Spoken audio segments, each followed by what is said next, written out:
Pearse, Doherty, Fáilte go dtí Fermanagh.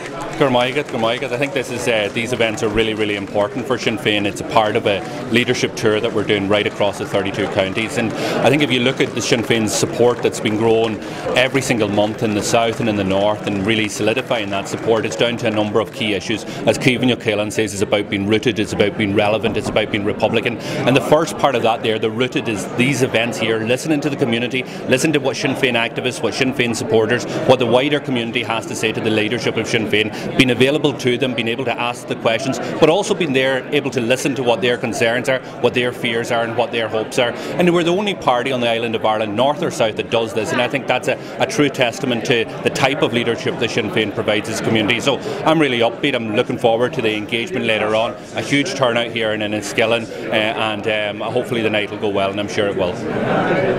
Bhí díosbreacht anmhaith ar fad an seo nach garage? Yeah, bhí sceafta mai an agus bhí Alan Warrable agus Fólam Alan, well Fólam Misha Alan a rihan an díosbreacht agus is é sin an rud leis na crunethe seo tá smaointe ag daoine agus nuair bhíonn seans ag daoine a rá a Warrable, tá siad sásta é dhéanamh. This is the first of the northern meetings that I've done, but it's quite interesting that election fever is already fairly high pitched here, and hopefully people have registered. It's really important. Anybody watching this or listening to this, if you're not in, you can't win. There's no point the last minute coming out and try and vote when you're not registered, so people should go and get registered. And then people should look beyond the party politics. Who stands for progress? Who stands for equality? Who stands for a future based on tolerance and respect? Only one candidate, that's Michelle Gildernew. How was tonight for you? I thought tonight was really good, great success, brilliant crowd, and it just makes me proud to be from Fermanagh South Tyrone and be a member of Sinn Féin. It just shows all the questions that were asked were relevant to the area, and not one of the panel had any problem in answering the questions. I really liked the emphasis on young people getting involved. Being a young person from Fermanagh South Tyrone, I know how important it is, and I have confidence that Michelle's commitment to the cause of getting young people involved will really follow through with it. Of course, a lot of talk about the forthcoming general election campaign. No pressure at all? No pressure, we can handle it. It was tough with the last year, or the last time with the 4 votes, but I know we can do it. Michelle is the best candidate we have, so there's no fear, so we can do it. As a young Republican here tonight, how did you find the discussion? Well, I really thought it was fantastic, especially to see so many people here tonight. The place was packed out, and it really goes to show how important it is. You know, with the election coming up next year with Michelle, she only won 2010 by 4 votes, so we really need a big effort now next year. Get out canvassing, knock the doors, get people to really engage with party activists.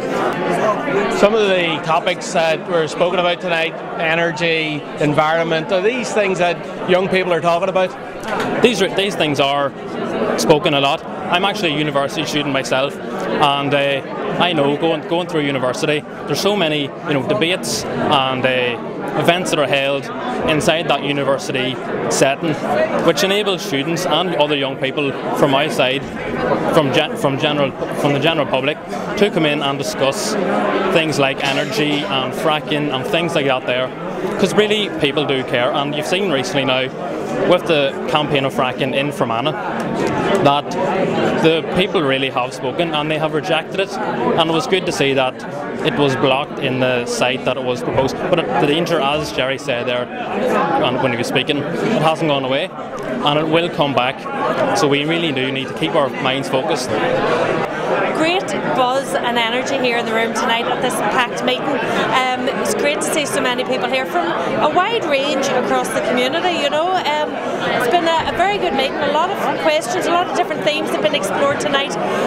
You can see people are genuinely concerned about issues like welfare reform, like the Irish language, like fracking, like the difficulties north and south that we face in this island, and how we resolve those difficulties.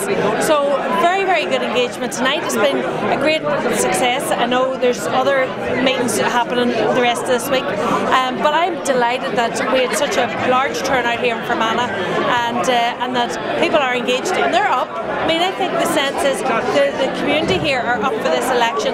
They want to be involved. They want to ensure that they play their part, and I'm looking forward to May. It augurs well for the campaign, as you say, that so many different areas were touched upon, fracking being a very important one. Absolutely. If fracking is allowed to come into Fermanagh, it will destroy our tourism product, it will destroy our agriculture and our food production. We have to do everything we can to ensure that that does not happen. And fracking is the single biggest issue in this county that people are concerned about, that people lose sleep over. It hasn't gone away. I'm delighted that our MEP, Martina Anderson, is bringing an international conference to Fermanagh to discuss fracking on an all-Ireland basis and what we can do to make sure it doesn't happen. So, I mean, at every level in this island, at the Assembly, in the Oireachtas, and then looking east-west, looking to Europe, Sinn Féin have representatives who are fighting this issue every day. There's an awful lot of work to be done around welfare reform, around tuition fees, around the bread and butter issues that concern people in this constituency. We'll continue to do that, but we'll work with our grassroots organisation to make sure that every single person who's entitled to a vote in this election has the opportunity to exercise their mandate and to come out and vote in May 2015.